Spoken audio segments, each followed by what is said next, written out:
Assalamu alaikum everyone, it's Mu the Ansar. I wanted to share something with you today. It's an article that is circulating Facebook that my girlfriend Colette sent to me, and I'll read it to you, okay? And I'll leave the link down in the information box or the description box. A city judge in Georgia has, in the past 8 days, barred two Muslim women wearing Islamic headscarves from entering his courtroom, jailing one and prompting an inquiry from the Civil Rights Office at the U.S. Department of Justice. Judge Keith Rollins of Douglasville, Georgia, yesterday ordered Lisa Valentine, 41, to jail after she refused to remove her scarf before entering the courtroom, citing rules governing appropriate dress. Last week, Sabrine Abdul-Rahman was forced to leave Rollins's court before her son's probation hearing because she would not remove her scarf. It's a religious right, Valentine said. It's our constitutional right that we can have our religious practices, no matter if it's a courtroom or not. He's supposed to be handing out justice, not taking away civil rights. Valentine says she sought to accompany her nephew to a traffic hearing yesterday, but was told by a court security officer that she could not enter the courtroom with a headscarf on. She said she refused to remove it and turned to leave, saying, "This is bullshit." Security officers handcuffed her and brought her before Rollins, who sentenced her to 10 days in jail when she declined to defend her actions at the security checkpoint. Her husband, Omar Hall, said, Valentine, an insurance underwriter, was forced to take off the scarf and don an orange jumpsuit, change, and put aboard a jail bus with men and women. It felt like I was naked because that's how I feel without my hijab, Valentine said. You could have taken off my clothes and it would have felt the same way. Her husband phoned an Islamic civil rights organization and sought an attorney, and she was released without explanation after about 7 hours. Judge Keith Rollins has I can't talk today. Judge Keith Rollins has inexplicably, blatantly usurped our inmate human rights as American citizens, Hall said. Douglasville police told the Atlanta Journal-Constitution that Valentine was jailed for violating a policy barring headgear in the court. Neither court officials nor the police department returned calls seeking comment. Reached by the Associated Press, Rollins declined to comment on Valentine's case. It's an issue of religious freedom. It's an issue of access to the American legal system, said Ibrahim Hooper, a spokesman for the Council of American Islamic Relations, that's CARE, a Washington-based Islamic civil rights advocacy group, which advised Valentine and Hall on the case. There are all kinds of implications that you can take from this. What? There are all kinds of implications that you can take from, this troubling incident. The U.S. Department of Justice is reviewing the matter, according to spokesman Jamie Hayes. Hooper said that Eric Train, special counsel for religious discrimination at the Justice Department's Civil Rights Division, was examining the case. Valentine's case was Rollins' second dispute with a hijab-clad woman in a week. Last week, Abdul-Rahman, a 55-year-old community organizer, went to Douglasville Municipal Court to observe her son's probation hearing. Security officers outside the courtroom initially denied her entry, saying Rollins did not allow scarves in the courtroom. She made it into the courtroom, but once inside, a bailiff motioned for her to remove her scarf. She told him she was Muslim, but then left when he started to approach her. There are a lot of prejudices here, Abdul-Rahman said. News of Valentine's case just sent my blood pressure all the way up. Hooper of the Council of American Islamic Relations said the matter does not merely affect Muslims. What if you're a Jewish man wearing a skull cap? What if you're a Catholic nun wearing a habit? Hooper asked. All would be denied access to this judge's courtroom. We need to know what's going on here and why this has apparently been going on for so long. Okay, that's the end of that. Thank you very much for your patience. I wanted to read it just in case anybody watching this does not have the time or take the time to actually go to the article and read it, for themselves. My thoughts on this is, first of all, of course, I'm just like, I can't, I would say I'm appalled, but really I'm not appalled because, I mean, this is typical of America. You know, um, let me start by saying that given our history here, again, I am of African and Native American descent. Um, I go with the label given of being African American slash black.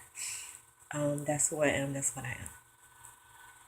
Now, in saying that, and me knowing my ancestral history just here in this country alone, this is not shocking to me. It's so not shocking to me. This is what America in general, white America, and I'm just assuming that this cat is a white American. Um, just because like people of color don't normally do stuff like that. Um, from what I've seen, from what I've known, from what I've heard.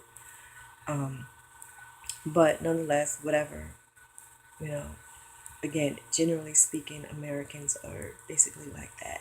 Americans are bullies to other people.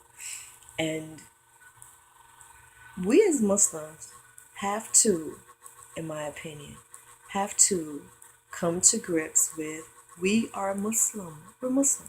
People don't like us. People are not going to like us no matter what we do. One of my Facebook friends had a status that I saw yesterday, I guess contemplating how a lot of Muslims are taking the stance of basically, well, we just have to be nice and show them that we're nice and show them that, that's not who we are, like we're just like them type of thing. It's my opinion that we will never be liked. Big freaking deal. Big deal. That's how I feel about it. I don't need to be liked. I don't need to be accepted. That's just what it is. I've always kind of been like the oddball. So I don't know, for me, it doesn't really matter. What matters to me is safety. And things that we're hearing now, for instance, the three students, the husband and wife and the wife's sister who was murdered in North Carolina a few weeks ago, which I guess people kind of gotten over because I really haven't heard much of anything about it in the last few weeks, 2 or 3 weeks. But it's my opinion that that is just the tip of the iceberg. I think it's going to get really, really hellish in this country for us. I think the only reason that it has not gotten it seriously over the top at this point is because Americans like to save face. You can't be pointing a finger at everybody all around the world talking smack, and then you're doing the same stuff here.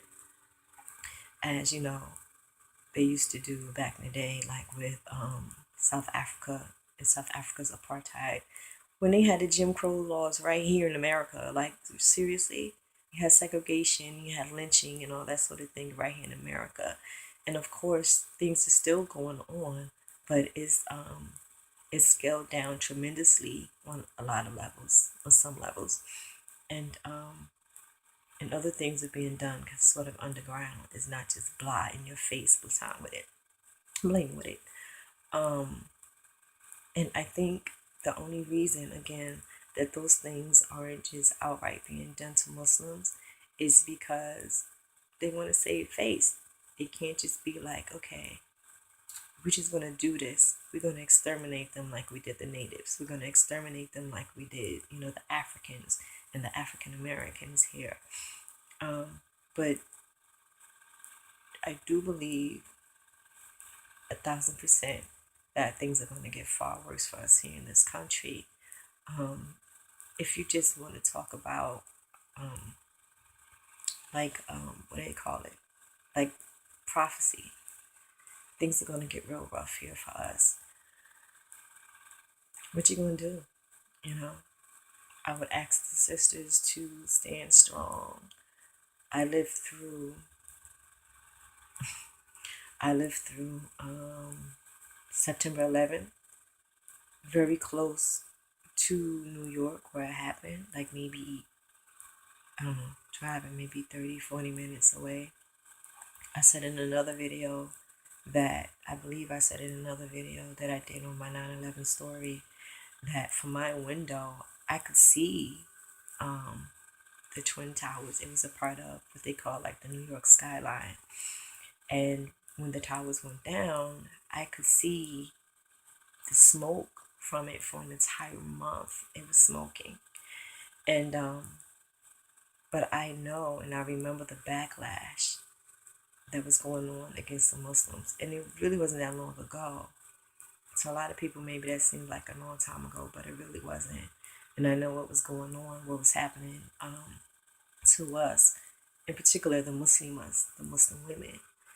And we got to be ready. We got to start getting ourselves mentally prepared. Not saying, just don't just allow things to happen. By no means. As I said in the past, I'm a revolutionary. I ain't down with that. But by the same token, certain things have to come to pass before we can get to a next level. And so I believe that things will get worse.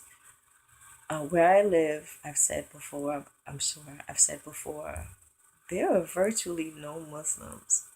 Like there's some Muslims here and there. You might see them when you go to the masjid, which there's like a handful of Muslims at the musalla. But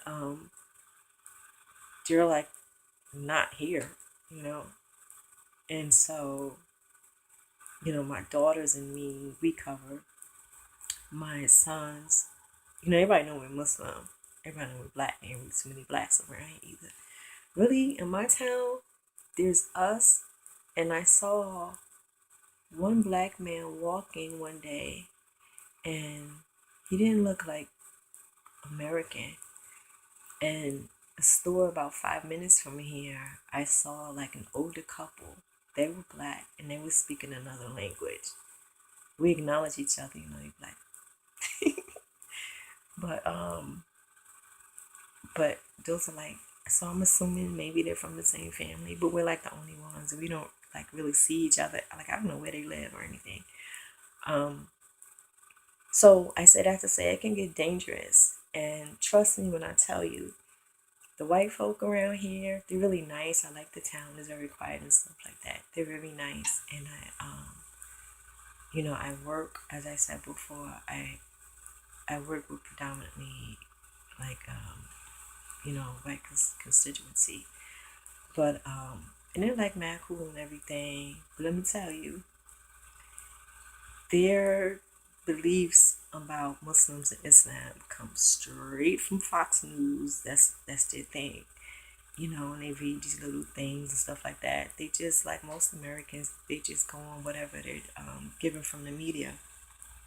And so they have, of course, misconstrued ideas about who we are.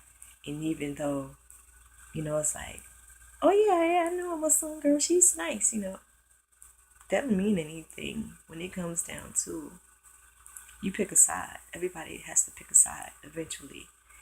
And so I keep those things in mind. So I don't sleep. The ghetto has raised me well and has taught me well. I don't sleep. Don't think I do. But it's very scary nonetheless. I have children. And these are just, I don't know, I'm just kind of rambling now, aren't I? Just kind of speaking what's on my mind. I guess in a way to say to you that what I'm saying, I'm living, When I say to you, sisters, please don't come out your clothes. Stay strong in your faith. Stay strong in your beliefs. Stay strong in your morals. I'm not just speaking. This is what I'm doing too. My head is on the chopping block too. Maybe even more so than some places. because again, where I'm from, it's like buku Muslims all over the spot. So you're not just gonna run up in the neighborhood and start thinking you're gonna do something. You know what I'm saying? There's power in those numbers. Inshallah, come together more. But where we are, we don't even have that. So yeah, I mean, this whole kicking sisters out the courtroom and forcing them to be jailed and removing their scarf altogether. And I want to say to people in general, firstly, American people, don't be so gung ho. Like, yeah, they shouldn't be able to wear that. Yeah, because guess what? Just like with the Patriot Act, things that affect us is going to affect you also. When they came up with tapping everybody's phones and everything, post 9/11, as they say, tapping everybody's phones and stuff. All these people were so gung ho, like, yeah, you should do that because you don't know who has terrorist cell groups and blah blah blah. Until they found out they were tapping everybody's phone. Then, as you well know, it was this big to do, right? Like, oh, it was unconstitutional. Same thing here. It may start with us, but it's not going to stop there. It's going to cover everyone. You dig? So don't be so fast. Also, to black people, don't be so, quick to jump sides, with those that are against the Muslims or whatever. Because guess what? Number one, there's a heck of a lot of Muslims who are black. Number two, there's a heck of a lot of black people who are not Muslim but got Arabic names or Arabic sounding names to people who have no clue. So, y'all don't be so quick to be relaxed thinking that you're exempt, that things are just going to be going down with the terrorists or something like that. When in the eyes of paranoid people, everybody's a terrorist. Nobody can be trusted. Anybody and everybody can be taken out. And y'all know, Muslims, we're a big part of this country. We always have been. Even before the Europeans came over here causing hell, we were here. So most people either have a family member who is a Muslim, know somebody who is Muslim, like through work or through friendship or whatever. You are not exempt. When they come for us, they come for you. So I think y'all need to keep that in mind, okay? But anyway, yeah, man. What you gonna do? La ilaha illallah. Ashhadu an la ilaha illallah. Muhammadan Rasulullah. We are Muslim. We love Allah. We're here for Allah. And we're gonna rap. Period. To the death. Assalamu alaikum.